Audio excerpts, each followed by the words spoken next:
अम्बेडकर को जब समझ रहे हैं, दरअसल अम्बेडकर को समझना फिर पढ़ना बहुत आसान है, अम्बेडकर को जीना, अम्बेडकर को समझना उतना ही मुश्किल हो जाता है। दूसरी बात, एज ए वीमेन आज मैं राजस्थान से बिलोंग करती हूँ, पंडित फैमिली से हूँ, जहाँ मुझे बचपन से ही ये सिखाया जाता है कि आप इनको टच मत करो। बहुत कम उम्र में बचपन से ही मेरी अपब्रिंगिंग ही ऐसी हुई है। एक बहुत छोटा सा इंसिडेंट बताऊंगी जिसकी वजह से, उस वक्त मैंने अंबेडकर के बारे में केवल इतना पढ़ा था किताबों में कि अंबेडकर हमारे संविधान निर्माता थे और उन्होंने हमें बहुत सारे राइट्स दिए। इसके अलावा मैं बहुत कुछ उनके बारे में नहीं जानती थी। 5वीं 6ठी क्लास की बात है, मेरी मम्मी का एक्सीडेंट हुआ था और वहाँ पे हमारे ही रिलेटिव्स भी खड़े थे। एक मुस्लिम लड़का बहुत दूर से भाग के मेरी मम्मी को बचाता है। एक औरत जो कि रोज़ झाड़ू लगाती है, जिसे हम बुआ कहते थे, वो मेरी मम्मी की पूरी साड़ी खुल जाती है, मेरी मम्मी की साड़ी दोबारा पहनाती है और वो औरत, मेरी छोटी बहन को खून निकला होता है, वो उसको हाथ लगा के खून रोकती है। तो उसके बाद में, और उनके लिए मैंने ये सुन रखा था कि ये लोग अछूत हैं, हम इनका दिया नहीं खा सकते, इनको टच नहीं कर सकते। लेकिन उस दिन जब मैं वहाँ खड़ी थी, मैंने देखा कि मेरी माँ और मेरी बहन इन्हीं लोगों की वजह से बची है। हालांकि बाद में पढ़ने लिखने के बाद वो आइडियोलॉजिकल समझ विकसित बाद में हुई, लेकिन वो धीरे धीरे समझना वहीं से शुरू हो गया था कि ये सब जो चीज़ें हैं वो लोगों ने केवल अपने फ़ायदे के लिए, केवल अपने आप को ऊपर रखने के लिए बनाई है। बाकी इस तरीके की चीज़ें मैंने अपनी ज़िंदगी में कभी फेस नहीं की और मैं इस तरीके की चीज़ों को कभी मानती भी नहीं। और मैं लिटरली जो शर्मा, जो मेरा सरनेम है, वो मेरे पापा की वजह से मुझे मिला है। मेरी पहचान दीप्ति के नाम से ही है और मैं यहाँ पे सभी महिलाओं से, स्पेशली सभी वर्ग की, सभी जाति की महिलाओं से एक बात कहना चाहूँगी कि हमारी कोई जाति नहीं है, हमारा कोई वर्ग नहीं है।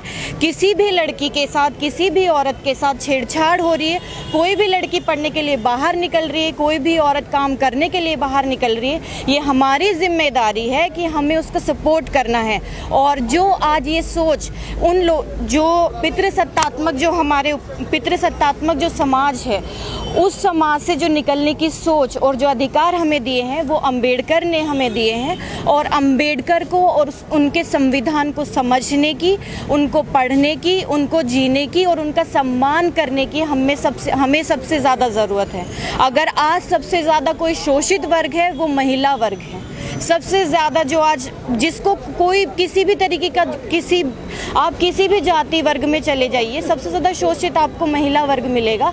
तो सभी महिलाओं से मेरी रिक्वेस्ट है, प्लीज़ अंबेडकर को समझिए, क्योंकि उन्हीं की वजह से आज हम यहाँ बोल पा रहे हैं, पढ़ पा रहे हैं, लिख पा रहे हैं, समझ पा रहे हैं। पूछना चाहूँगा कि बाबा साहब ने सिर्फ शोषित वंचित समाज के लिए उत्थान करा है या सर्व समाज के लिए उत्थान करा है? आप एक इंटेलेक्चुअल लड़की हैं तो मैं इसीलिए आपसे जानना चाह रहा हूँ। जी देखिए, अंबेडकर जी ने, वो बहुत पढ़े लिखे आदमी थे, ठीक है, और उनको पता था कि चीज़ें बदलेंगी भी, राइट।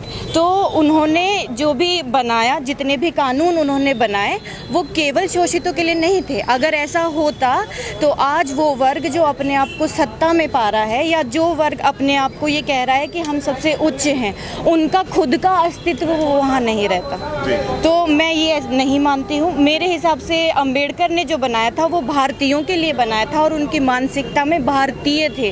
उनकी मानसिकता में इस तरीके का जो वर्गवाद, उनको लेके जो पक्षपात, चाहे उनको स्कूलों में जो उनके बारे में पढ़ाया जाता है, वहाँ उनके बारे में पक्षपातपूर्ण व्यवहार किया जाता है, क्योंकि जो टीचर्स होते हैं वो उस मानसिकता से बिलोंग करते हैं। जो खुद अंबेडकर को नहीं जानते तो वो बिना बायस होकर पढ़ा नहीं सकते अंबेडकर को।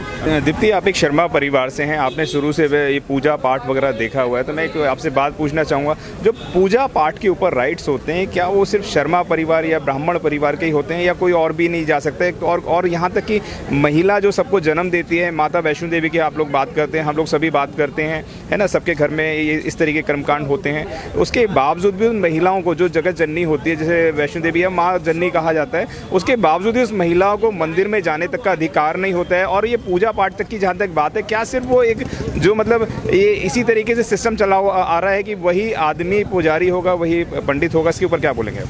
देखिए, मेरी बहुत सिंपल सी थ्योरी है इस चीज़ को समझने की। मुझे लगता है कि इन लोगों को काम नहीं करना था। इन्होंने एक ऐसी जगह बना ली जहां ये बैठ के अपना कर्मकांड करें, और पितृसत्तात्मक तो ये पहले से ही थे, और इस वजह से इनको इनकी रोजी रोटी उसके हिसाब से चलती रहे।